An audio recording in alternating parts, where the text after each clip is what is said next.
Hi friends, welcome to Blessy vlogs. ఇప్పుడు మనం ginger garlic paste ఎలా చేసుకుందామో చూద్దాము. ఇది వచ్చి మీకు 2-3 మంత్స్ నిల్వ ఉంటుందండి. ప్రాసెస్ చెప్తాను. ఒక పావు కేజీ అల్లం తీసుకుంటే మనం ఒక 150 గ్రామ్స్ వెల్లుల్లిపాయలు తీసుకోవాలి. ఇప్పుడు ఇది క్లీన్ చేసుకుని పెట్టుకుందామండి. ఇలా క్లీన్ చేసుకున్న అల్లం వెల్లుల్లి ఉంది కదండి, పీల్ తీసేసుకోవాలండి. తొక్క తీరు ఒక్కొక్కరు, అప్పుడు కర్రీస్ కూడా బ్లాక్ కలర్లో వస్తాయి, బ్రౌన్ కలర్లో. తొక్క తీసేసుకుని ఇప్పుడు ఇది మిక్సీలో వేసుకుందాం. అల్లం వెల్లుల్లి కూడా మిక్సీలో వేసేసుకుందాం అండి. ఇలా మిక్సీలో వేసుకొని మనం కొంచెం పసుపు అండ్ ఆయిల్ వేసుకోవాలండి. ఇందులో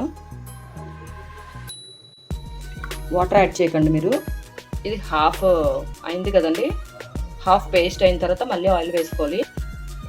పసుపు వద్దండి, ఆయిల్ మాత్రం వేసుకోండి. మళ్ళీ మిక్సీ చేసుకుందాం అండి. వాటర్ క్వాంటిటీ మాత్రం అసలు వేయకండి మీరు. ఇదిగోండి ఇలా పేస్ట్ అయిపోయింది కదా, ఇది ఓన్లీ ఆయిల్తోనే పేస్ట్ అయిందండి, వాటర్ అనేది వేయలేదు మనం. చూడండి, వాటర్ లేకుండా చేసుకున్నాం. దీన్ని బాక్స్లోకి తీసుకుందాం. ఇదిగోండి వాటర్ క్వాంటిటీ అనేది అస్సలు వేయలేదు నేను. ఇలా స్మూత్ పేస్ట్ అవుతుంది. ఇది మీరు వచ్చి ఒక 2-3 మంత్స్ స్టోరేజ్ ఉంచుకోవచ్చు అంటే ఏం పాడవదు అసలే. 2-3 మంత్స్ ఉంచుకోవచ్చు. వాటర్ మాత్రం వేసుకోకండి. అందరూ సాల్ట్ వేస్తారు, సాల్ట్ కూడా వేయకండి. Thanks for watching. Please like, share and subscribe my channel. Thank you.